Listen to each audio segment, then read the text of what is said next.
ce second débat, la thématique piscine, bien commun, laboratoire d'innovation. La piscine, un bien commun, d'abord, qu'est-ce que c'est qu'un bien commun? Pour avoir la réponse, il faut aller regarder ce qu'ont écrit les économistes, notamment sur la théorie des biens publics ou des biens collectifs. Et pour faire simple, pour classer les biens, on les classe à travers deux entrées. La première, c'est la rivalité. Qu'est-ce que c'est que la rivalité? C'est quand je consomme un bien, est-ce que je vous empêche de consommer? On va prendre un exemple très concret. Dans un sauna, si je rentre dans le sauna, j'empêche une personne de consommer, donc on est en rivalité. À l'opposé, un phare côtier, l'éclairage public, pas parce que je vais voir le phare que je vais vous empêcher de voir le phare. Donc il n'y a pas de rivalité. Deuxième élément, la notion d'exclusion. Est-ce qu'on peut exclure du fait d'un prix ou est-ce qu'on ne peut pas exclure? Et donc quand on croise ces deux approches, on arrive à 4 types de biens que vous voyez à l'écran. Des biens privés. Dans le domaine des piscines ou de la baignade publique, bien évidemment, il y en a, avec des plages privées, des piscines privées, des spas, des saunas, des activités aquatiques. Quand j'organise des activités, que j'ai 20 places, non seulement je paye, mais quand je prends une place, j'empêche quelqu'un d'autre de s'inscrire. Ensuite, on a des biens mixtes ou des biens clubs sur lesquels on va retrouver nos piscines publiques avec des créneaux réservés aux clubs, aux associations. Là, il y a ce qu'on appelle un effet de saturation ou de congestion aussi sur des équipements comme les piscines. Mais la plupart du temps, on considère que la piscine, avec nos créneaux, c'est un bien mixte ou ce qu'on appelle aussi un bien club. Lorsqu'on croise rivalité et non-exclusion, on est sur des biens communs. Bien commun, on a ici une baignade libre qui est surveillée. C'est-à-dire qu'il y a une rivalité. Il y a un effet de saturation, mais il n'y a pas d'exclusion, où l'exclusion est marginale avec des accès tarifaires. Voilà où se situe le bien commun. Donc, et puis enfin, vous avez les biens collectifs ou les biens publics purs. Et là, on va retrouver dans nos domaines tout ce qui est sécurité civile, tout ce qui est surveillance de plage, prévention des noyades. Donc quand on regarde l'approche économique, on voit que le bien commun a une place particulière. Alors le bien commun aujourd'hui, on l'utilise comme élément pour désigner ce qui bénéficie à l'ensemble d'une communauté, qui doit être protégé, qui doit être partagé, transmis, bénéfice de tous. C'est un peu cette idée du label d'ailleurs de la piscine de demain. Le bien commun, derrière on met des enjeux collectifs, des responsabilités partagées entre les différents acteurs, les pouvoirs publics, les citoyens, les acteurs privés. C'est ça qu'on met aujourd'hui derrière cette notion de bien commun, un bien qui appartient finalement à tous et profite à chacun. Mais en réalité, la piscine est forcément à l'échelle d'une politique publique. C'est un bien hybride. C'est-à-dire que des fois, on peut être sur du bien privé, mais on peut être aussi sur du bien collectif. Quand vous avez sur un territoire des plages, vous êtes sur du bien collectif. Parfois, on est sur du bien mixte et aussi on est sur du bien commun.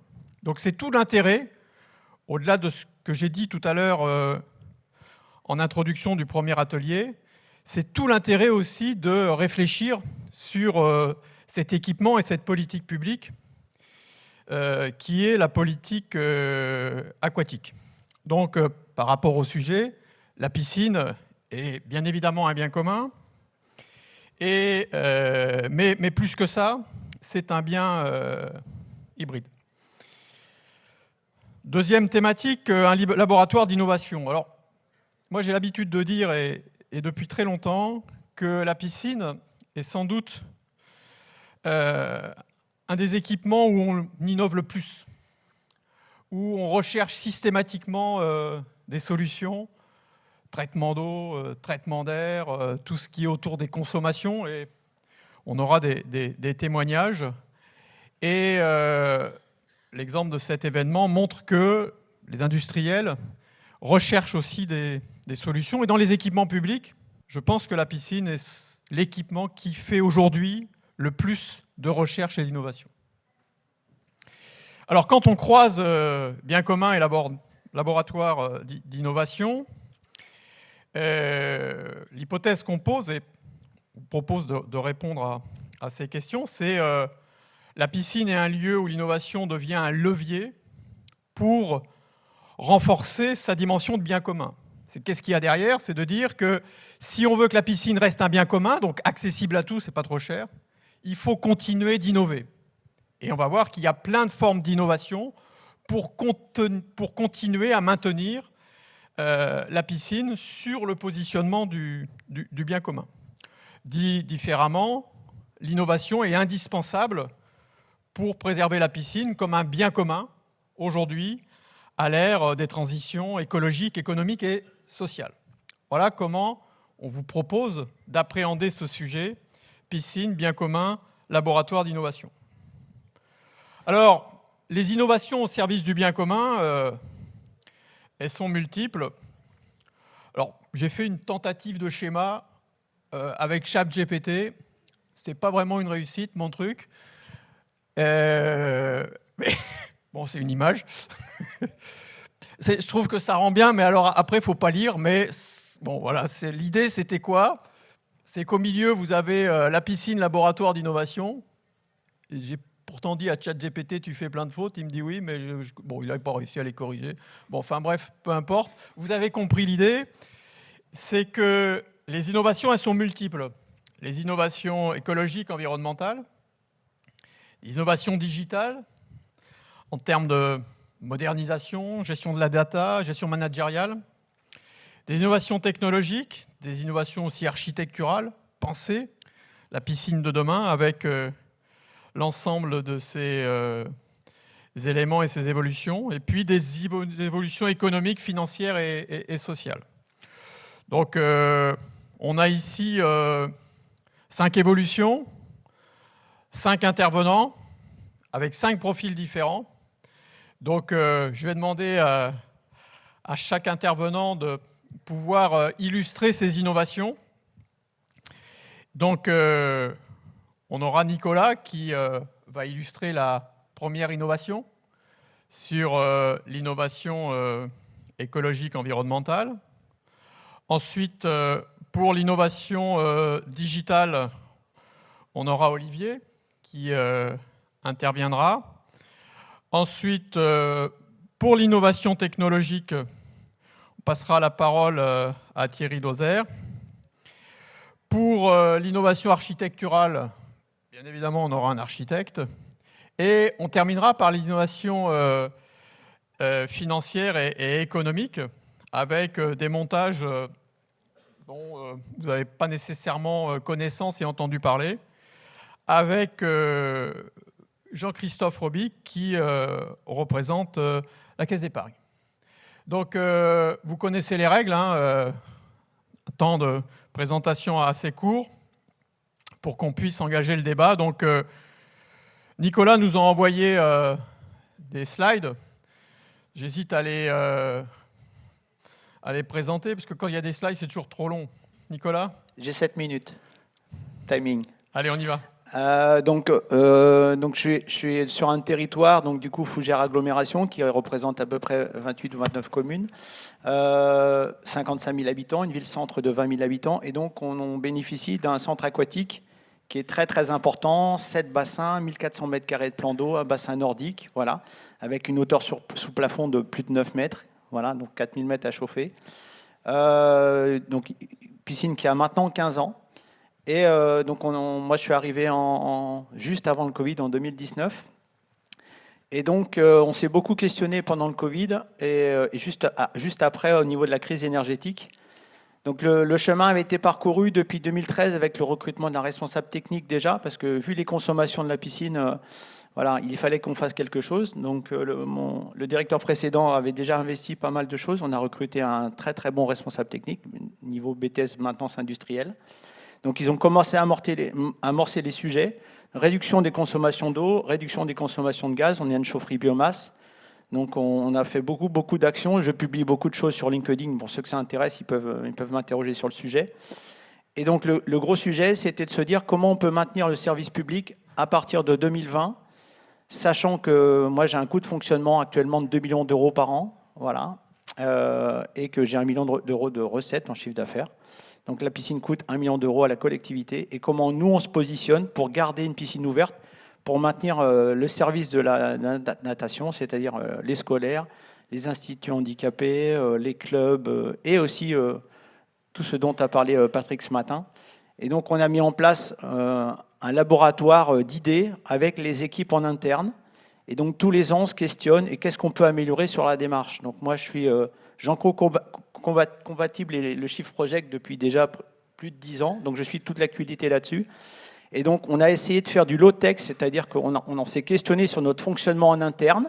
Qu'est-ce qu'on peut faire avec zéro moyen? Et après, loi de Pareto, 20% des actions, 80% des effets. On a investi 125 000 euros sur 10 ans. Et vous voyez le résultat, 2,7 millions d'euros d'économie en fonctionnement, voilà, depuis cumulé. Et maintenant, on en est à la dernière partie, c'est-à-dire qu'il va falloir qu'on investisse vraiment dans le dur pour gagner les derniers pouillèmes. Voilà. Donc l'objectif pour moi, c'est le décret tertiaire 2050. Il me manque 200 mégawatts et j'y suis. Donc ça explique un petit peu toute la démarche. Et donc moi, PDD, je viens faire mon marché en fait. Donc les trophées d'innovation, hier après-midi, j'ai coché des cases, je vais voir les entreprises et je viens les voir, je leur dis qu'est-ce que je peux faire pour vous, qu'est-ce que vous pouvez faire pour moi, dans le but de maintenir cet équipement ouvert tout le temps, toute l'année, au service de la population. Donc c'est le challenge que j'ai fait avec les élus, donc je remercie les élus de me faire confiance sur le sujet. Et donc du coup, ils ont investi dans les équipes, dans l'humain, dans la technique, et à la fin, on va être obligé d'investir sur le sujet. Voilà. Donc dès qu'il y a quelque chose qui fonctionne et qui marche sur le marché, eh ben, vous avez le droit de venir me voir et on teste chez moi. Et si ça marche, je dis que ça marche super bien chez moi. Et donc, du coup, les entreprises derrière, elles n'ont plus qu'à diffuser la bonne pratique. Donc, voilà un petit peu mon cheminement depuis 20 ans que je gère une piscine. Alors, là, si on regarde les slides quand même, donc là, on a gagné 47% en électricité.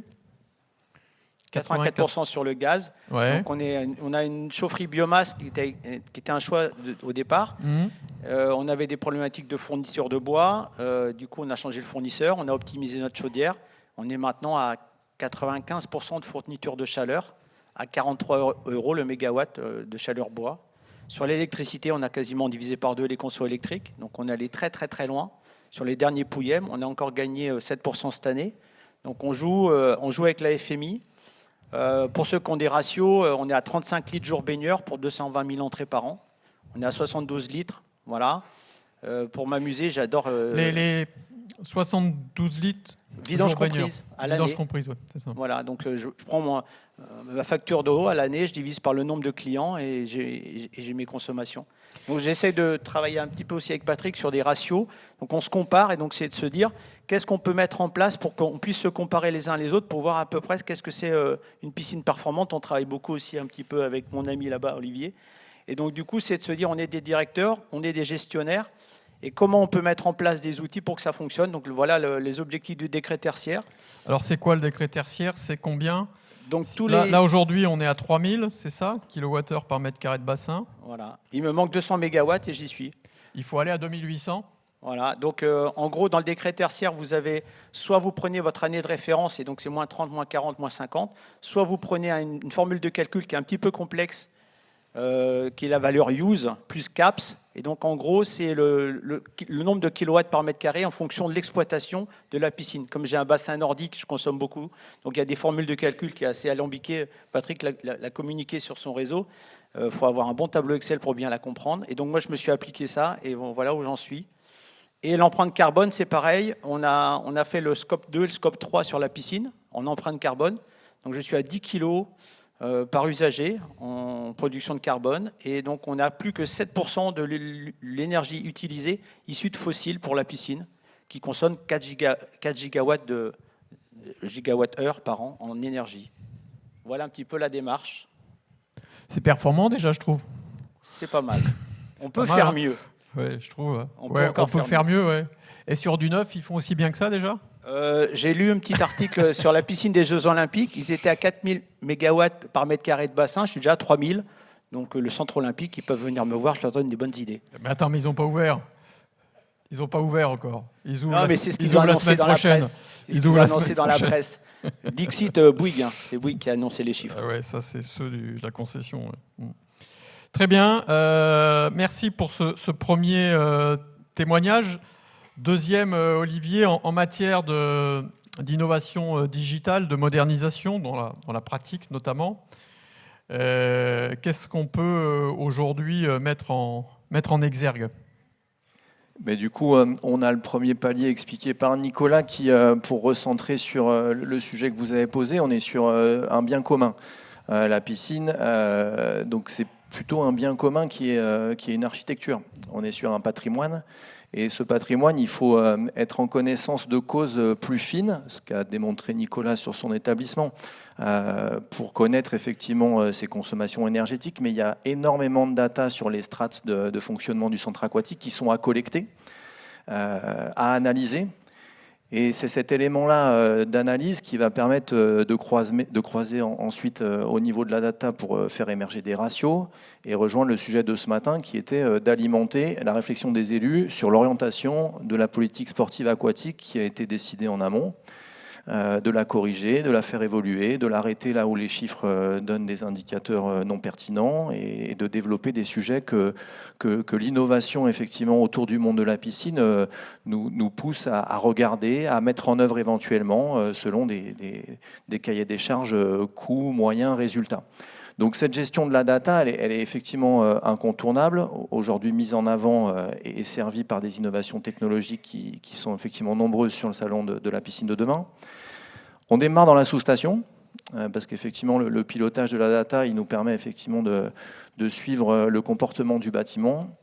On le pousse aussi, nous, sur le bâtiment avec ce bien commun qui vous l'avez dit ce matin, qui est sur le territoire pendant au minimum 30 ans, voire 50 ans. C'est aussi tout le sujet de la vétusté de certains de nos centres aquatiques et de la redécouverte bien tardive de leur état de dégradation, qui là recoûte des sommes énormissimes et qu'on a du mal à intégrer dans un contexte budgétaire contraint, ce qui est, en bon père de famille, plus facile à lisser dans le temps.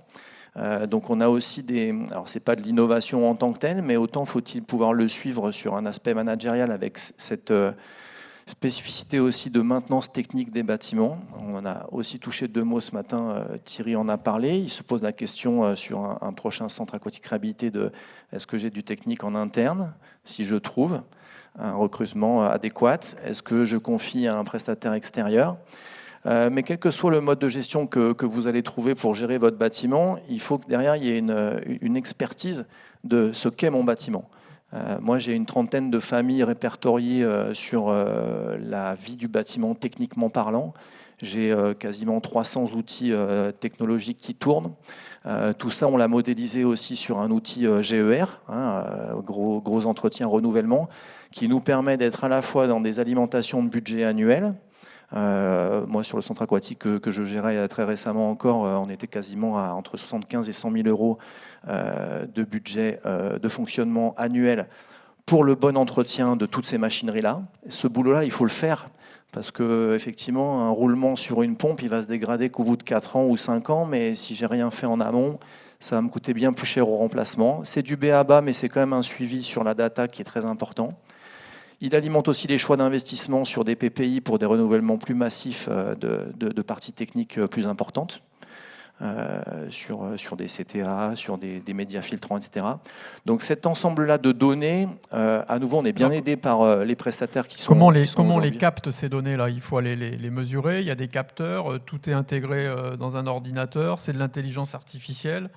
C'est de la mesure manuelle, concrètement, comment ça? C'est tous ces choix-là qui s'offrent à nous. Qui a l'investissement pour le faire est bien heureux de pouvoir effectivement acquérir des systèmes dits intelligents, où la numérisation, voire l'augmentation effectivement de perspective avec le deep learning de l'IA et commence à être intéressante. Mais j'ai bien aimé aussi, je crois que c'est Everblue qui nous a gratifié d'un IA, l'intelligence artisanale. Existe aussi, et j'ai trouvé que c'était très intéressant de le voir un peu comme ça, parce que quand on dit qu'avec Nicolas on fonctionne de la même façon, l'intelligence artisanale c'est aussi de descendre tous les matins en sous-station technique, de se contenter de nos petits tableurs Excel pour suivre la donnée, et j'ai presque envie de dire que pour le sujet de l'innovation managériale, c'est aussi, et ton schéma l'illustre bien, la piscine c'est une fourmilière. Sur site, c'est une fourmilière. Il faut que la transmission d'informations aussi, elle soit partagée, compréhensible, exploitable, etc. Donc, cette data-là, il ne faut pas non plus tout de suite la produire sous des formes trop complexes, parce qu'il faut embarquer l'humain derrière. Derrière, on a des équipes techniques, on a des équipes d'accueil, parce que la data est à ces strates-là aussi. La data, c'est aussi la régie, la vente, la clientèle. Les hôtesses ou les hôtes de caisse sont sur des innovations entre guillemets technologiques que produisent les fournisseurs de contrôle d'accès au niveau de la CRM, la PRM. Toutes des dimensions que je vois dans les piscines au niveau du GRAP, sur les collègues du réseau du groupement Rhône-Alpin des piscines. On est une 50aine de gestionnaires. On a questionné et on a fait ressortir qu'effectivement ces aspects d'innovation sont proposés, acquis, notamment donc sur le contrôle d'accès avec une logique donc de prospect relationship ou de custom relationship. On l'utilise pas assez. Donc on tombe derrière l'innovation managériale qui est aussi quand même de prendre en main ces systèmes innovants et de les faire vivre au niveau du quotidien du fonctionnement de la piscine. Dans la pratique, la digitalisation des services, le numérique, ça peut apporter quoi dans une piscine? On voit bien ce que ça a apporté aujourd'hui sur la course sur route, sur le vélo, sur le fait de faire des courses à distance dans son garage. Je n'ai pas encore vu ça dans sa piscine. Alors, pour l'instant, effectivement, sur la numérisation, les systèmes intelligents de gestion nous aident beaucoup sur l'aspect plutôt pilotage technique, avec des remontées d'infos dans un live plus intéressant pour piloter la structure, remédier, voir quand la connaissance du site est acquise, ce qui n'est pas tout le temps le cas. On a des bâtiments qui sont sur le territoire depuis des dizaines d'années, mais dont on connaît finalement parfois assez peu, où il a dérivé son fonctionnement profond. Quand on a repris la maîtrise de son fonctionnement profond, les outils technologiques d'aujourd'hui qui nous donnent du live en fait, sur des consommations instantanées, que ce soit en traitement d'eau, en traitement d'air ou en production d'énergie, nous permettent d'être plus réactifs, voire de s'adapter à la vie sociale du bâtiment. On a besoin en tant que gestionnaire aussi à un moment donné pour aller plus loin, de piloter cet ensemble de créneaux que vous avez évoqué ce matin. La politique sportive des élus, elle nous donne des cibles.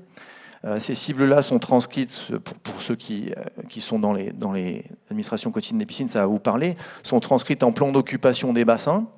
Un plan d'occupation des bassins donne des plages réservées à différents types de publics, parfois en même temps, parfois exclusifs, comme tu l'as montré tout à l'heure. Comment je pilote ça? Est-ce qu'on est parti pour 30 ans avec un pub qui était à la livraison et qui va être jusqu'à la fin de vie de l'équipement? Évidemment non. Il y a aussi une adaptation et une régulation qui pourrait être quasi hebdomadaire, pas que saisonnière. L'innovation, pour moi, c'est aussi un peu la rupture dans les pratiques habituelles. Opposer que de l'été et de l'hiver, il y a d'autres choses à faire.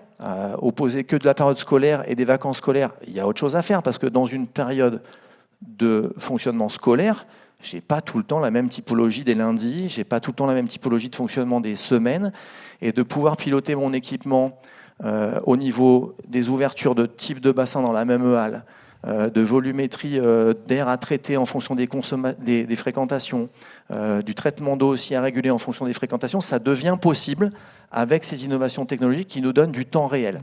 Okay. Et ça, c'est intéressant. Pour finir, pour la partie managériale, j'aime bien l'aspect systémique de la piscine, et dans les collectivités, on l'a aussi évoqué comme alors là, on est sur du pilotage plutôt long terme, y compris avec les services supports de la collectivité et des élus. Ça marche aussi selon le mode de gestion, parce qu'il y a une délégation à un prestataire privé, on retombe sur la même notion de contrôle de gestion.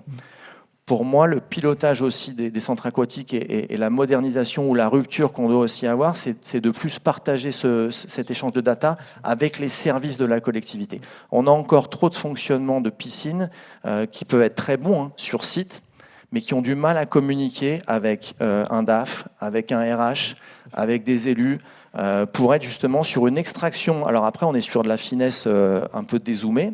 Moi, j'ai des milliers de données aussi.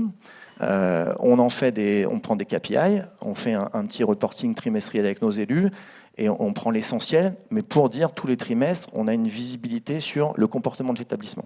Si les élus, au bout d'un an, veulent changer une stratégie d'ouverture, de cible, de moments à doper en mettant de l'investissement ou à réduire parce que ça marche moins, on a de l'info et on est capable de piloter. Et ça, il faut le partager avec la collectivité, sinon chacun est dans son monde, chacun est dans son prisme.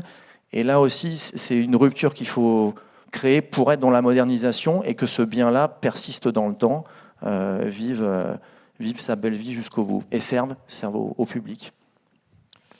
Ok, merci. Alors, on parle d'innovation, d'intelligence artificielle ou intelligence artisanale. Vous êtes patron de Everblue. Vous êtes intervenu très très brièvement tout à l'heure. Vous avez, avec votre système de couverture, apporté une innovation visiblement sur la piscine publique. Est-ce que vous pouvez nous donner votre démarche, vous qui, si j'ai bien compris, êtes issu plutôt de la piscine privée? Qu'est-ce qui vous intéresse finalement dans les piscines publiques?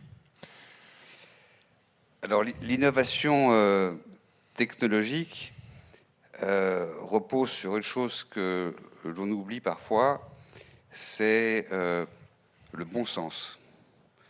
Tout le monde sait, dans la salle, j'imagine, vos mamans vous ont appris que pour mettre la température de l'eau rapidement dans une casserole, ou pour que l'eau ne s'évapore pas, il faut y mettre un couvercle.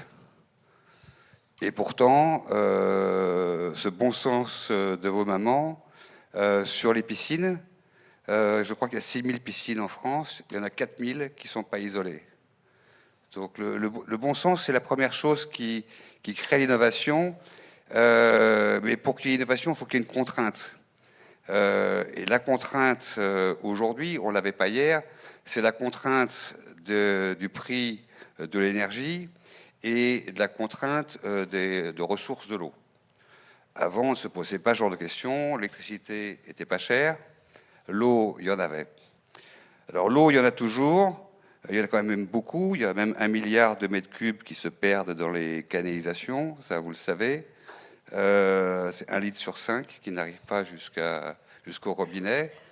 Je pense qu'on ne se poserait pas ce genre de problème sur nos piscines si déjà les Veolia, Suez et autres faisaient leur boulot correctement. C'était une parenthèse sur le sujet. Gratuite. Gratuite. Non, c'est les contraintes. Alors, ce que nous, on a, ça fait en effet 35 ans plus de 35 ans qu'on entretient et qu'on maintient des piscines publiques et privées, et notamment des couvertures thermiques. Et on s'est rendu compte qu'il y avait, sur ce point-là, on devait innover sur 3 points. Premièrement, les structures qui doivent être dans un milieu aqueux, agressif. Donc, on devait prendre un matériau qui résiste à cela. Donc, ça a été l'inox, ce qui paraît évident, mais pourtant, nombre dans privé on appelle des volets roulants, mais de couverture thermique étaient en aluminium et donc se corrodent. Alors, ça ne se voit pas, la corrosion de l'aluminium, puisque c'est blanc, ça se casse simplement. Alors que l'inox rouille, mais c'est juste de la poussière. Ensuite, c'était sur la couverture elle-même. Il y a eu la première chose, c'est si on souhaite arrêter l'évaporation d'eau, il n'y a pas besoin d'investir dans une couverture de haute technologie comme nous on peut avoir. Une simple bâche à bulles suffit, puisque le premier élément qui fait évaporer l'eau dans une piscine extérieure, c'est le vent. Donc une simple Donc il n'y a pas vraiment d'innovation technologique, mais c'est important. Je ne veux pas faire la croisade de mes produits, mais de tous les produits qui permettent justement, à moindre coût, de pouvoir empêcher notamment l'évaporation d'eau. Et une simple couverture à bulles peut permettre, ne serait-ce même qu'à l'intérieur, comme une casserole, vous mettez à l'intérieur de votre maison, vous mettez un couvercle dessus. Eh bien, dans les piscines couvertes, il faudrait aussi qu'elles soient couvertes et isolées. Ça permettrait d'empêcher énormément l'évaporation de l'eau. Quant à la température de l'eau, on a aujourd'hui, grâce à nos lames pleines, on a un coefficient de transmission thermique qui est la seule mesure réellement concrète, si on veut parler de performance thermique, c'est le coefficient de transmission thermique qu'on appelle également U. Chez nous, il est au niveau de 3. Quand une lame creuse est au niveau de 5,5 et la mousse autour de 6. Donc ça fait des économies substantielles puisqu'on monte plus rapidement la température de l'eau et surtout on la maintient, ce qui permet derrière de laisser tous les types de chauffage au minimum et de laisser la température le matin au même niveau qu'elle était le soir quand on l'a mise. Mais il n'y a pas que ce que l'on fait nous, parce que il y a en innovation technologique les pompes de filtration qui aujourd'hui ont des systèmes pour faire des économies d'énergie avec des variateurs qui permettent d'avancer concrètement. Mais toujours avec le bon sens, et comme l'a dit Olivier et Nicolas, l'humain. L'humain est important parce que c'est eux qui ont le bon sens. Et si on fait attention, ce qui n'est malheureusement pas toujours le cas, parce que c'est un des premiers budgets, la piscine, des collectivités, mais ce n'est pas là où toujours on met ses meilleurs éléments. Et il faudrait que les élus, les collectivités pensent que la piscine devrait avoir les meilleurs éléments de la collectivité à sa tête et dans ses équipes. Voilà où est-ce qu'on peut avancer. Merci. Merci. Lorsqu'on est architecte et qu'on voit toutes les contraintes, toutes les innovations intégrées, comment on peut prendre en compte tout ça? D'abord, quelle est votre vision de la piscine et comment l'architecture, la conception va être au service de cette vision et de ces innovations permanentes, puisque ça évolue sans arrêt? Alors bonjour, moi je vais vous faire une petite remarque en préambule. Je suis l'architecte de service et je m'aperçois que j'ai autour de moi énormément d'ingénieurs et d'ingénieux qui sont bien plus calés que nous sur des tas de sujets. Pour la petite anecdote, on dit que les ingénieurs savent presque tout sur un tout petit domaine, les architectes savent presque rien sur plein de domaines différents. Et donc on est là en tant que chef d'orchestre pour essayer de mettre en harmonie tout ça.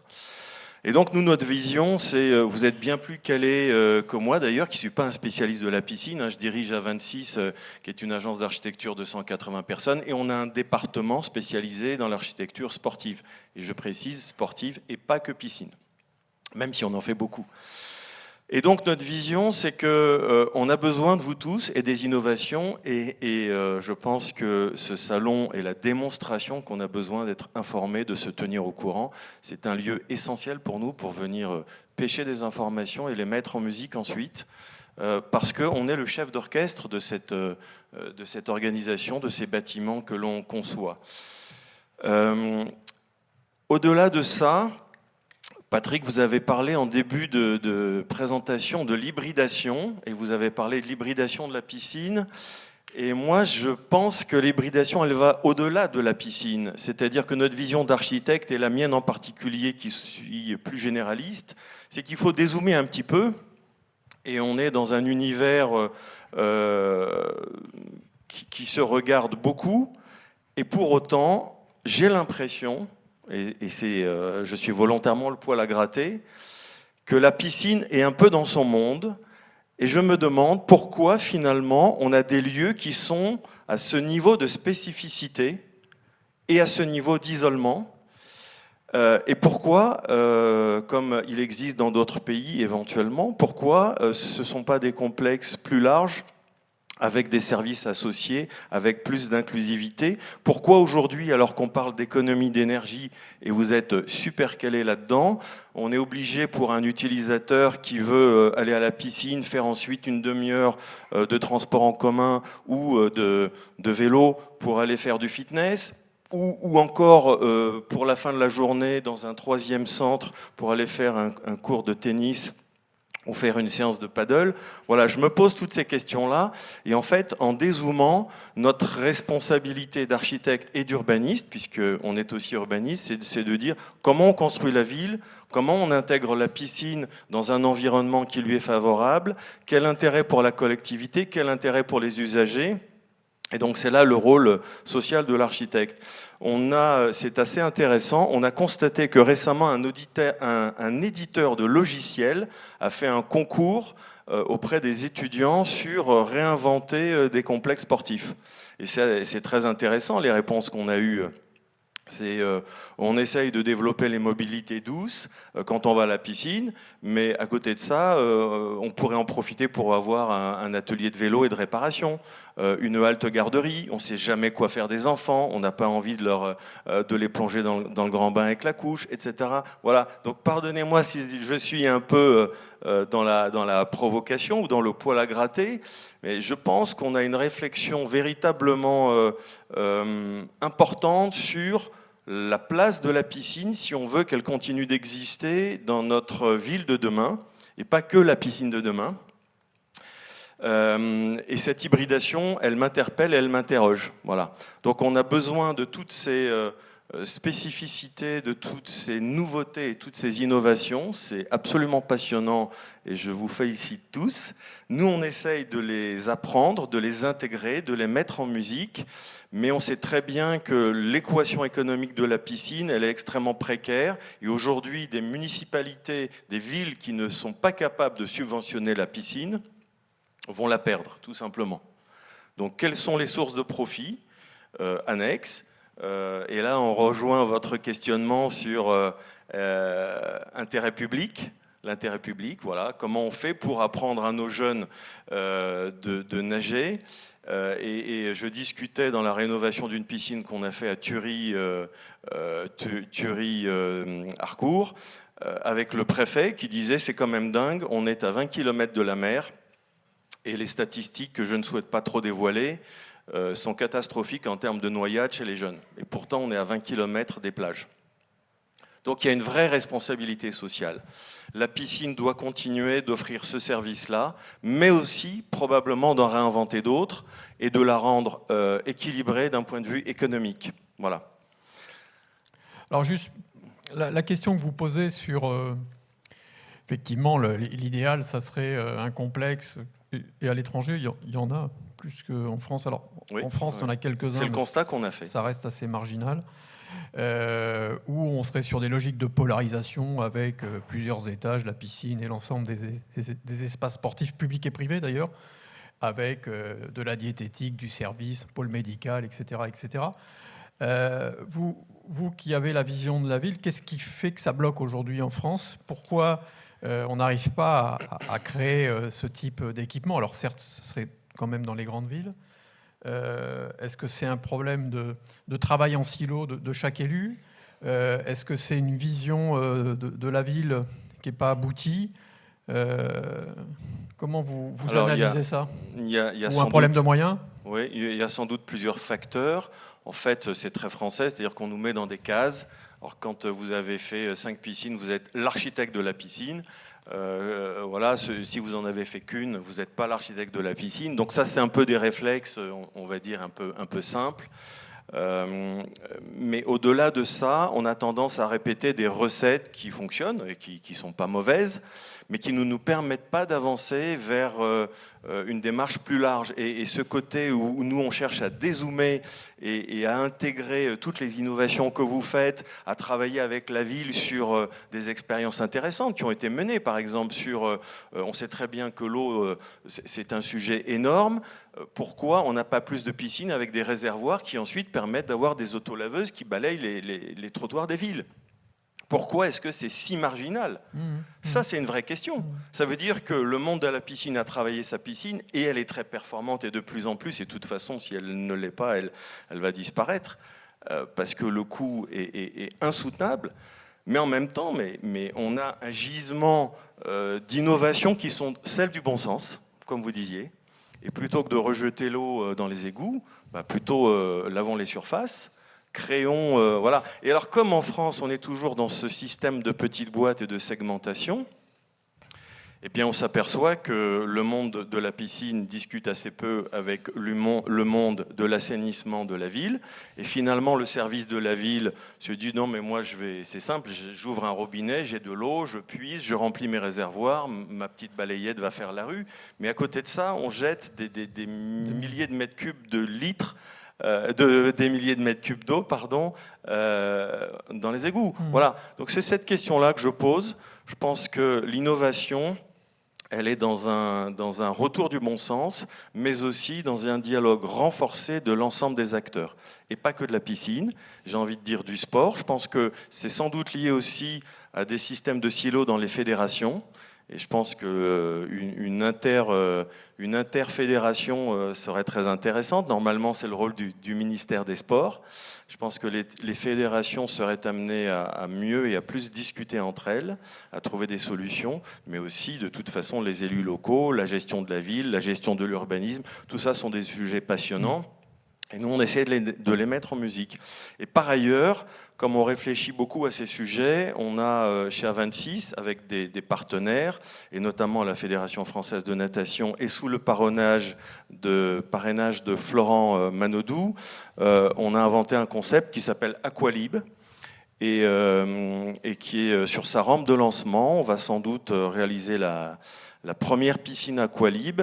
Le concept, c'est de fonctionner un petit peu comme un système de type Basic Fit, vous voyez, où tous ces systèmes de réservation de créneaux sportifs à la demande, et d'avoir des créneaux réservés qui permettent d'affecter des temps.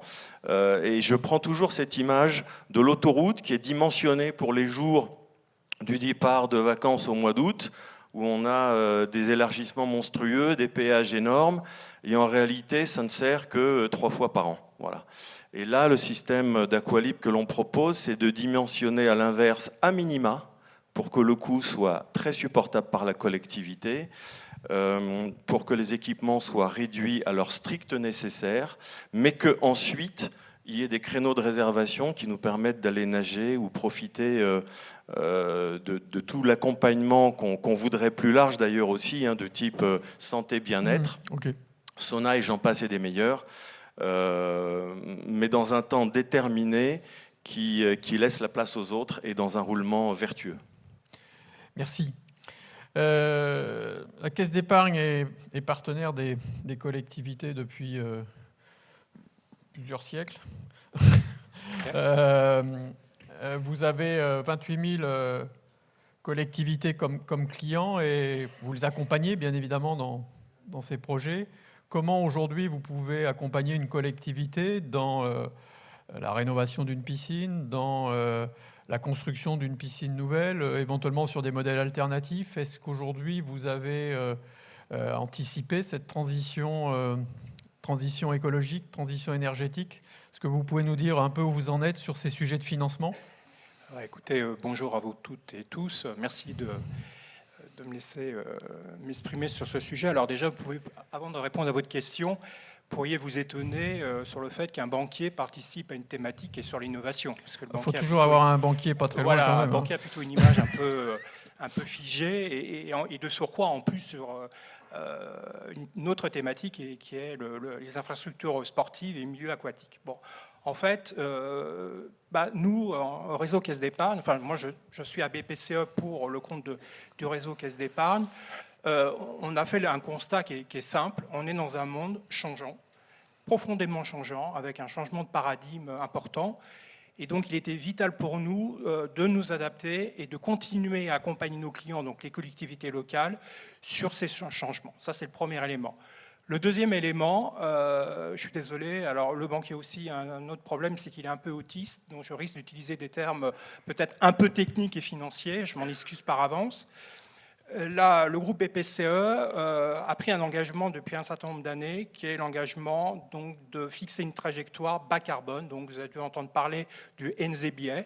Et ça, c'est une problématique que retrouveront donc, sont en train de retrouver plutôt les collectivités locales dans la gestion de leur patrimoine immobilier. Donc, en un mot, l'idée, c'est d'accompagner nos clients dans un impact à la baisse de leur patrimoine sur le plan carbone. Voilà. Donc ça, c'est le troisième élément. Vous avez dû lire la presse. C'était groupe BPCE, le réseau Caisse d'épargne, s'est affiché comme partenaire premium auprès des Jeux Olympiques. Alors non pas parce que nous adorons le sport ou nous adorons le sport, mais surtout en fait le sport, de manière générale, est un intégrateur économique, social et je dirais de gouvernance. Alors là, vous parlez tout à l'heure, il y a 3 innovations financières, économiques et sociétales. En fait, on pourrait parler d'innovation environnementale, d'innovation sociale et d'innovation surtout de gouvernance. Je reviendrai sur ce point-là.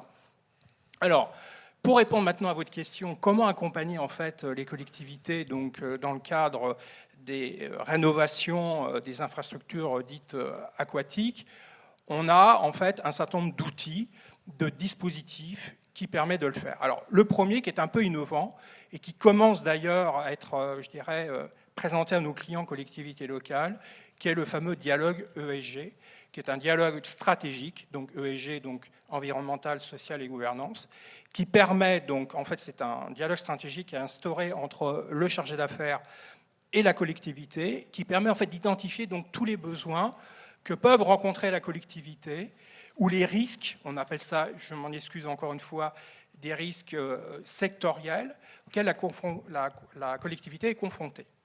Et je dirais, notre idée, c'est de transformer ces risques en opportunités, c'est-à-dire mettre à disposition auprès de la collectivité des outils d'accompagnement qui permettent en fait à la collectivité donc, de se prémunir de ces risques et surtout de les transformer donc, en opportunités, voire business. Ça, c'est le premier élément. Le deuxième élément, je dirais, c'est... Des risques financiers, c'est des risques... Alors, ça peut être des risques climatiques. Un risque climatique on a intégré... Ouais. Alors, tous les risques. Voilà, c'est pour ça que je vous dis c'est une petite révolution au sein du réseau Caisse d'épargne, parce que jusqu'à maintenant, évidemment, nous sommes assez frileux, donc le risque, c'est quand même, je dirais, l'analyse première et de base du banquier, de savoir est-ce que mon client est solvable. Mais aujourd'hui, en fait, cette analyse va au-delà de ce risque dit financier ou de solvabilité ou d'équilibre financier.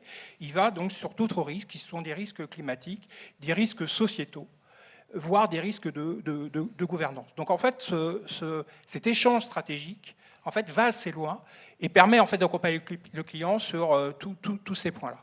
Après, je vous dirai exactement les dispositifs qui permettent de répondre en fait, à ces dispositifs. Alors tout cela, bien entendu, s'applique au monde de l'infrastructure aquatique. Hein. Ça, Et le deuxième outil, c'est, je dirais, la qualification des budgets à caractère durable. Alors qu'est-ce que ça veut dire ? Certaines collectivités commencent à entendre parler des fameux budgets verts qui s'appliquent en fait aux collectivités supérieures à 3500 habitants.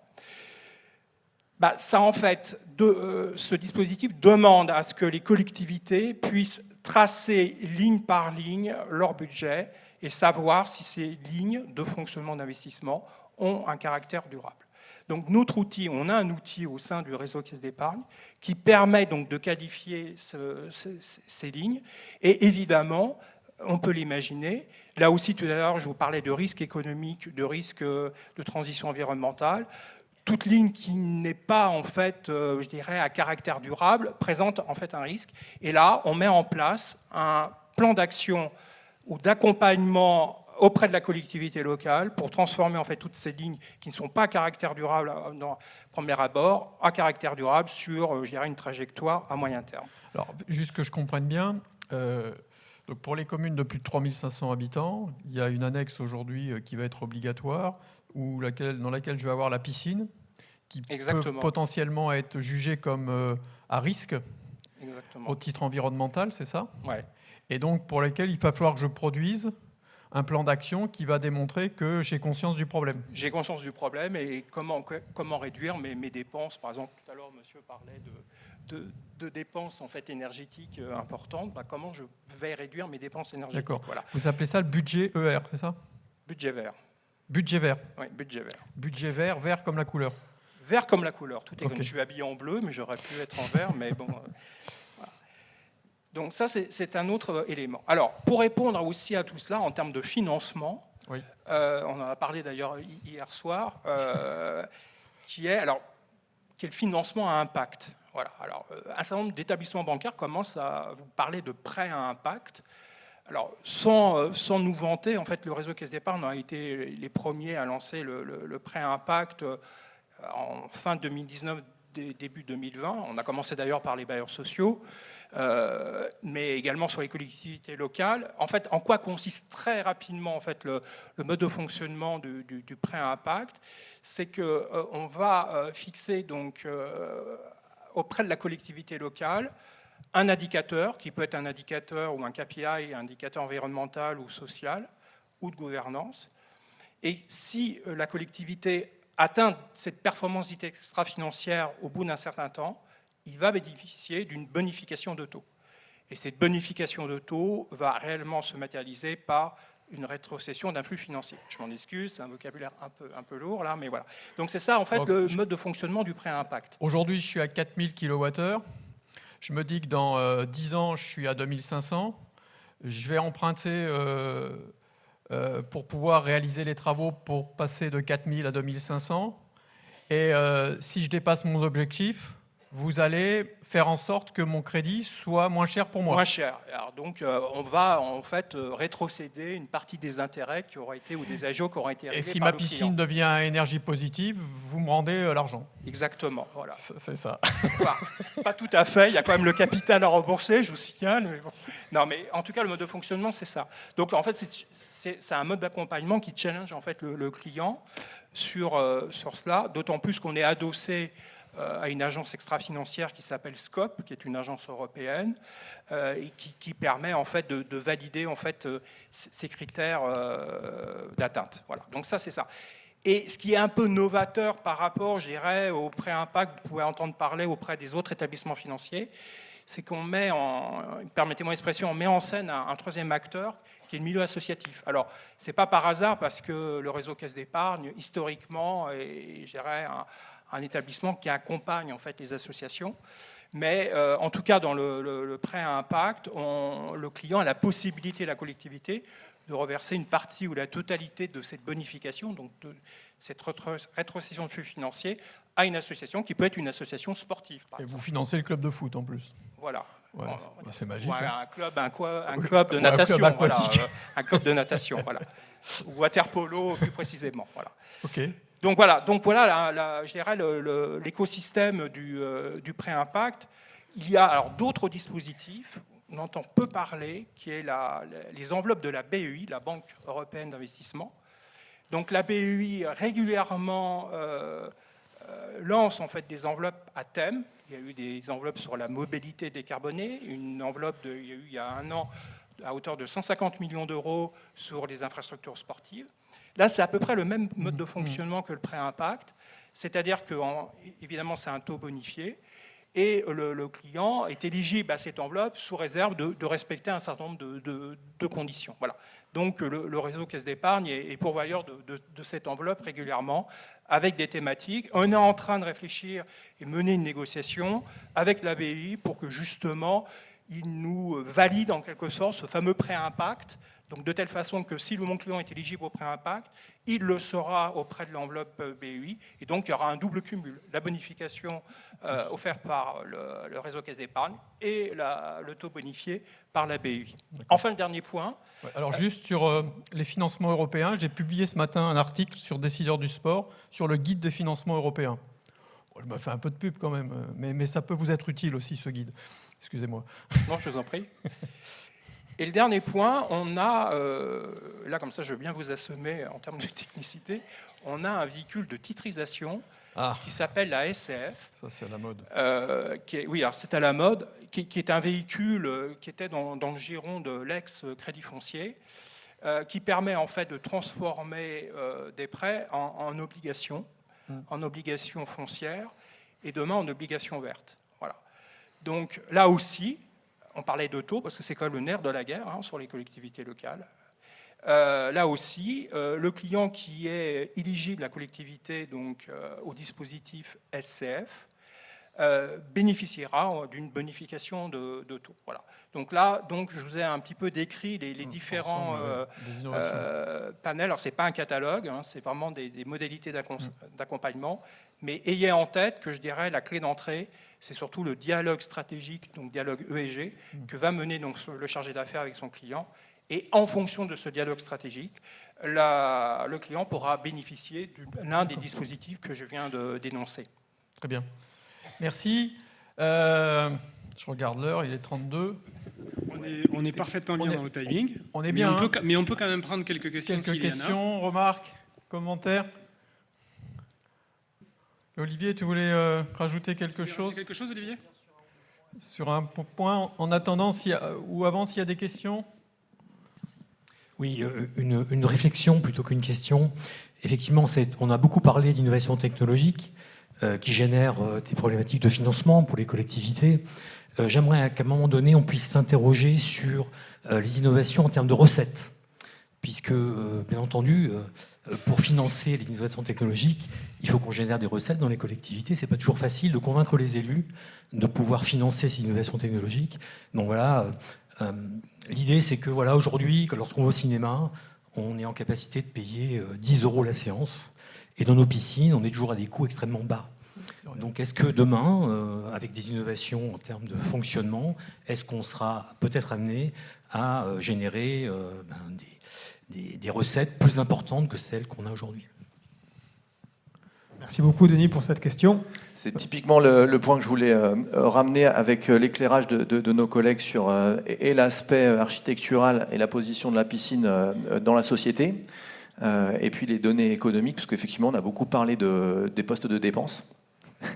Mais quand on est sur le sujet qui nous concerne et le bien commun, c'est aussi ce qu'on rappelle aux équipes et aux élus la plupart du temps, c'est de se cibler non pas sur nos fonctionnements internes, mais sur les bénéficiaires de nos politiques sportives qui sont nos usagers, avec des familles très nombreuses que nous accueillons, très diverses aussi dans les centres aquatiques. Alors, les structurations de recettes, il faut aussi accepter de les déconstruire pour les reconstruire. Sur une histoire des centres aquatiques avec une tarification historiquement basse, non valorisée, parce que forcément très peu calculée en fait. Alors à nouveau, la data nous permet de situer des niveaux en fait de coûts de fonctionnement, de la rapporter aussi par des ratios à des usages ou à des priorités d'usage, et peut-être d'adapter une politique tarifaire un petit peu plus moderne.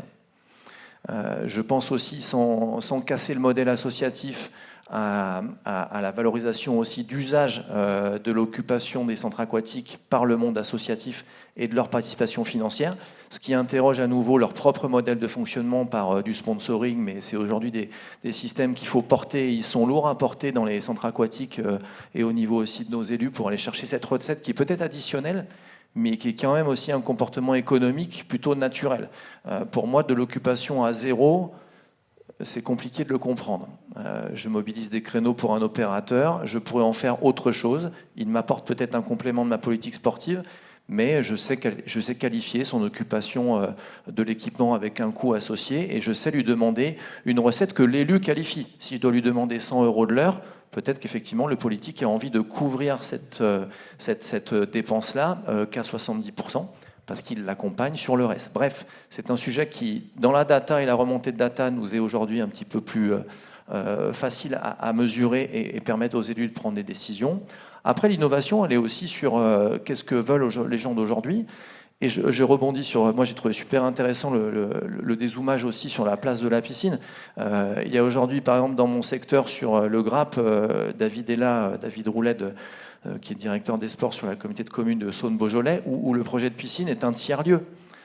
Ce tiers-lieu va effectivement administrer un centre aquatique, mais aussi un café-restaurant, des salles de réunion pour des associations, pour du réseautage d'entreprises.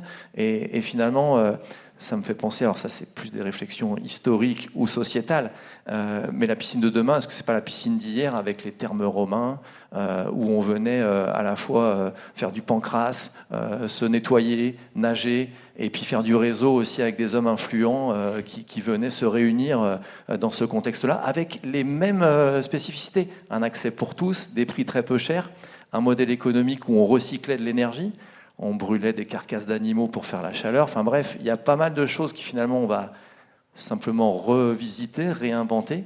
Mais du coup, la structuration des recettes, c'est effectivement un domaine important. À nouveau, digitalisation. Il y a pas mal d'opérateurs que vous pourrez retrouver aujourd'hui sur l'animation de nos centres aquatiques avec un panel d'activités qui sont plus ludiques aussi. Avec des jeux aquatiques qui sont aujourd'hui très modernisés. Ça aussi, ça permet de peut-être créer, on le connaît, on essaye toujours de surfer dessus, mais un caractère événementiel ou un petit peu d'attractivité de nos centres aquatiques.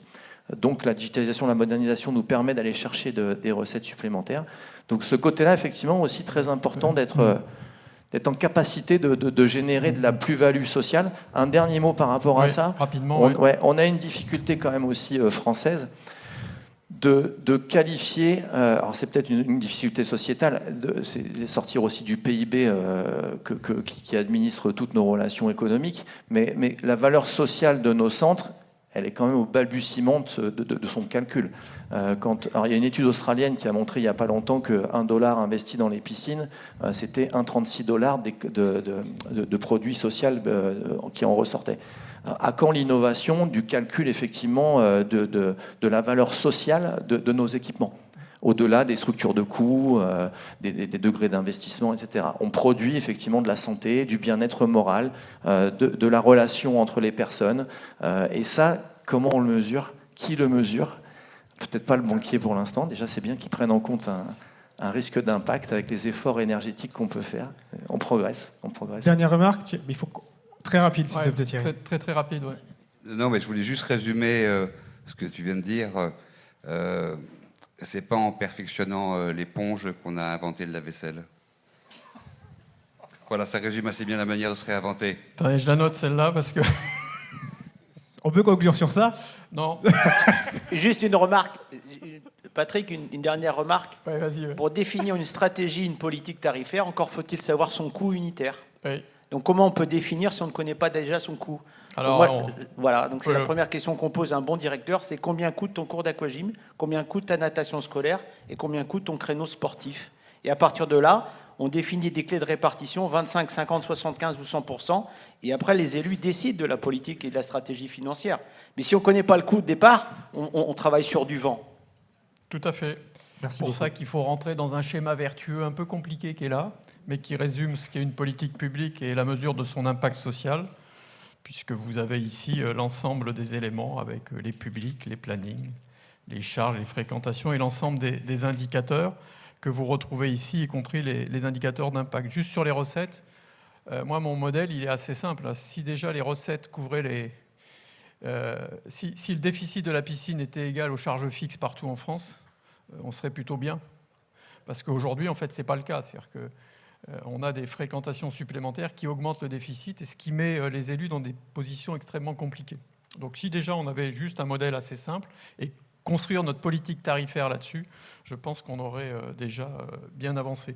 Ce schéma, vous l'avez ici sur les indicateurs d'une politique aquatique. Tout ce qu'on a dit, vous allez le retrouver ici. C'est téléchargeable sur Décideurs du Sport et c'est gratuit. Merci. Merci beaucoup.